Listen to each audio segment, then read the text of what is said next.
महाराष्ट्रातील अंशतः अनुदानित शिक्षक शिक्षकेतर बंधू आणि भगिनींनो नमस्कार.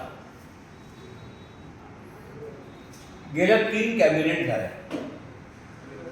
आम्ही विचार करत होतो पहिल्या कॅबिनेटमध्ये आमचा टप्पावाढीचा विषय येईल, दुसऱ्यामध्ये येईल, तिसऱ्यामध्ये येईल, आलाच नाही. शुक्रवारी माननीय शिक्षण मंत्री आझाद मैदानावर आले. ते अगदी भावनाप्रधान होऊन बोलले की मला द्यायचं आहे.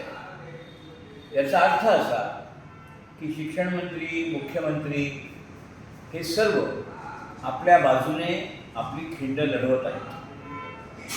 त्यांनी सांगितलं की येत्या सोमवारी मी हा विषय कॅबिनेटमध्ये कुठल्याही परिस्थितीत आणतो. म्हणजे सोमवारी जी कॅबिनेट होईल, सोमवारी नाही झाली तर मंगळवारी होईल, परंतु हा विषय येईल याची खात्री मला देखील आहे. परंतु तरी देखील आपल्याकरता म्हणून सोमवारी मी काही आमदारांना सोबत घेऊन, काही म्हणजे सर्वच, सगळ्यांना फोन करणार, मी उपोषणाला बसायचा विचार करतो. आता आपल्यामध्ये टीका करणारे काही लोक आहेत, ते असं म्हणतील की सोमवारी विषय येणारच होता म्हणून आपण बसलात. असं नाही आहे. मी तळमळ म्हणून बसतोय, बसलं पाहिजे म्हणून बसतोय, सोमवारी विषय यावाच म्हणून बसतोय.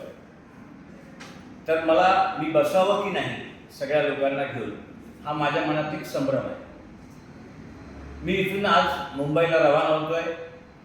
मला आज रात्रभरात किमान तुमचे 100 SMS आले पाहिजे की आपण उपोषणाला बसा. 100 SMS जर आले तर मी सर्व सन्माननीय आमदार, माजी आमदार यांना विनंती करून आम्ही सगळेजण उपोषणाला मंत्रालयाच्या बाहेर किंवा आतमध्ये जिथे शक्य आहे तिथे बसण्याचा प्रयत्न करतो आणि बसतो. पण अट एवढीच आहे की तुमचे 100 SMS मला यावे. म्हणजे तुमचा भरपूर पाठिंबा आहे. मी जे काही करतोय ते नाटक म्हणून करत नाही, तुमच्यासाठी मनापासून करतोय. ही भावना तुमच्या मनात जर असेल तर मला 100 SMS पाठवा. माझा नंबर 9422870620. आलेल्या 100 SMSचे मी माझ्याकडे नाव घेऊन पूर्ण फिडिंग करून घेईन आणि भविष्यात त्यांच्या संपर्कात राहील. तुर्तास एवढेच.